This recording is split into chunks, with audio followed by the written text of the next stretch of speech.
AD had his third game of the season with at least 3 steals and 3 blocks. He's now speaking with the mic in the media. AD, LeBron said that sometimes you get back from a road trip and it can lead to a slow start, but you guys overcame that pretty quickly. Are there certain things that you just go to on the defensive end? Are there not necessarily a play, or what's a way that you guys do that?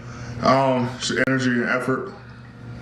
Slow start. I mean, no excuses. Team haven't played in 7 days. They had 1 game in 7 days, and we knew they were going to come out with a lot of energy, a lot of effort.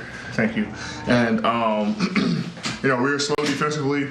We were slow offensively. I think in the first quarter they were shooting 60% from the field, 62 from the field, 60 from 3, and we were shooting in the 20s. So.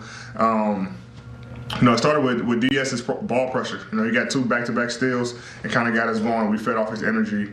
But that's usually what it is. It takes one play to kind of get us going, and we get going. And, when you're on the road 7 days and come home for a couple of days and on the road again for 5 days, it can kind of, wear on you a little bit and, get you off to that slow start. But like you said, we overcame it tonight. I know it's different teams, different players, but what do you think the difference is in getting shots, like such good shots from 3? It just seems like they've been better this season. We got a lot of guys who can get in the paint. We got guys who can get in the paint, and we're making the right decisions. We got a lot of good looks last year, but, I think this year, Coach put an emphasis on getting to the paint, with our guards, Taylor, AC, Bron, DS. All these guys are getting to the paint, and we're finding our shooters and making the right plays.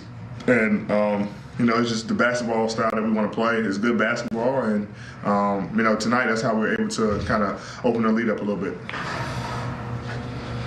Okay, Kyle Boone, please. Hey, you had a rough shooting start and then seemed to warm up, especially at the free throw line. When you're hitting shots at the free throw line, does that have an effect on how you hit shots from the field? Yeah. I think everybody who's a scorer, or a shooter wants to be able to get to the free throw line if they're off and see the ball go through the rim. For me, I'm going to continue to shoot the ball. I liked all the looks that I shot today. And you can't control whether it goes in or not. I just continue to play defense and just try to do other things on the floor. And having that energy and doing, the intangibles, it kind of got me going on the offensive end where I started hitting shots and making the free throws. So I just try to play through it and continue to take shots, knowing that, I always try to carry the threat of being aggressive anytime I catch the ball. Okay, David McMenamin, please.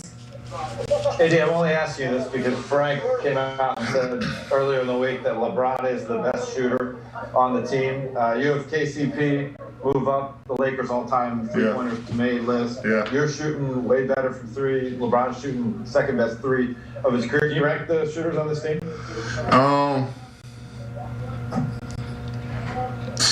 He's up there. I mean, Bron has been shooting the ball extremely well this year. Obviously Kenny been shooting the ball. Congrats to him for moving up to 9th on the Lakers list.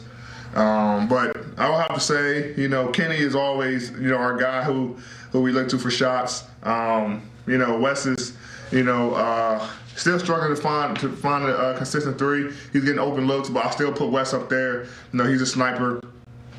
Kenny, West. I'll put Bron 3rd. Just because of this year, he's been able to shoot the ball extremely well. Mark can shoot it. Mark is up there. And then I'll put myself. You got Duds, AC. All our guys are able to make shots, and we have been making shots this year. So it's tough. I have to look at the percentages and see, but Bron's always going to be up there just because he shoots a ton of them, especially when he gets hot. He starts shooting from half court and things like that. So I don't think Coach will maybe allow Kenny to do that. Okay, Dan Wakey, please. Hey, you guys have put teams away here over the past week, extended leads late and stuff like that. How has this team been able to do that, and how good is it to finish games on the bench repeatedly? Yeah, we've been doing it defensively. We've been locking in defensively. You know, we had a slow start tonight, but we've been doing it on the defensive end. You know, I think we were first in defensive rating, and we want to keep that edge. You know, we want to keep that mindset on the defensive end of being scrappy, being physical, one shot, you know, offense for the other team, and it will carry us into the offensive end. But you know, it just starts with, you know, our guards picking up full court. Dennis does it all the time, picking up 94 feet, AC when he gets in, and then, you know, the big guys protecting the rim. But, you know, our mindset defensively just switched, and we're able to do that, which allows us to, like you say, put teams away and able to sit in the fourth quarter where we can save our legs and let our guys who usually don't play, you know, get in. And now we're able to save our bodies and our legs for later on in the season when we really need them. Okay, last two questions. We're going to go with Jim from the Journal Sentinel. Hey, Anthony, I'm with the Milwaukee Journal Sentinel. Getting to know Drew a little bit here, and him and Lauren reached out to get into the community within days of him being traded. I guess, can you speak a little bit to the type of man that the Bucks, not just the Bucks, but the city of Milwaukee are getting, not just with Drew, but even Lauren too? Yeah, great family. Really close friends of mine. Drew and Lo are, you know, two amazing people who love being in the community. Everyone knows the story that you know their family went through with Lo, and you know, that's a family who, you know, everybody seems to, you know, get drawn to because of their love and support that they have for you know, any community that they're in. And you know, I think the city of, you know, Milwaukee and the state of Wisconsin is getting, you know, two people who are genuine people who really love being in the community and want to help you know, everyone around them, no matter what it is. And so, you know, like I say, really good friends of mine, and you know, you guys are getting really good, genuine people.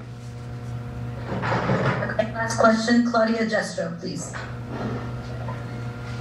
Anthony, can you hear me? Yes. Yes. Anthony, when they had Zion, Ingram, and Adams on the floor, how tough was that front line to defend and score on? We just made the game simple offensively, putting them in pick and rolls and knowing that they're a low man team, which means that they're going to pull in and try to stop, you know, anybody who comes to the lane from the opposite side, and we're just making reads. And so we just try to play simple basketball tonight. And you know, Zion and Steven Adams are, you know, they're low down there. They're two, you know, very huge physical guys, and you know, it took a team effort tonight, trying to keep Zion out of the paint, make him take tough shots, and keeping him and Steven Adams off the glass. So it was tough for all of us, and you know, it was a team effort against both of those guys, and we were able to be successful tonight. Great, thanks so much, AD. Yep. When you guys see the Flames